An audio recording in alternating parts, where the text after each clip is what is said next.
Jako pozitivní místa v Liberci vnímá veřejnost okolí Přehrady nebo Lidové sady. Méně bezpečně se cítí naopak ve spodním centru města. Nejen toto prokázaly výsledky z projektu Mentální mapa.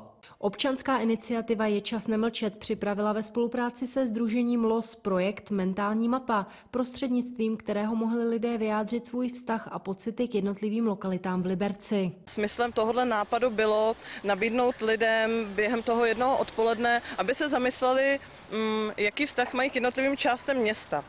Kdybych měla říct, co je ta mentální mapa vlastně, tak je to klasická mapa, kterou dáte k dispozici kolem jdoucím a oni si mohou na základě 4 kategorií, které jsme tam určili, vybrat, jaký vztah mají k nějaké určité části města. Lidé mohli prostřednictvím barevných špendlíků na mapě označit místa, která mají v Liberci rádi, místa, která jsou ošklivá, dále místa, kde mají strach a poslední kategorií byla místa, kam se lidé chodí bavit. My jsme byli moc nadšení, že převažovaly ty naše zelené špendlíky, což symbolizovalo, že něco mají někde lidé rádi.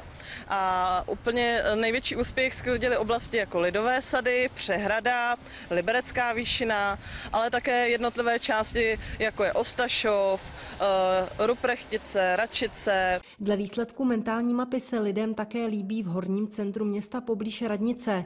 Naopak jako ošklivá místa, kde se lidé necítí příliš dobře, bylo označeno často okolí Soukenného náměstí, Fignerovy ulice a Papírového náměstí, včetně přilehlých ulic. Současně mají lidé problém s místy, jako jsou ty obchodní centra, což samozřejmě všechno je velmi relativní. Spousta lidí tam jezdí nakupovat, takže je vlastně využívají, ale zároveň se asi nejeví v té krajině jako pěkná. Za jedno odpoledne označilo místa na mentální mapě přibližně 50 lidí, což je sice malý vzorek obyvatelů a návštěvníků města Liberce, nicméně rozhodně ne zanedbatelný.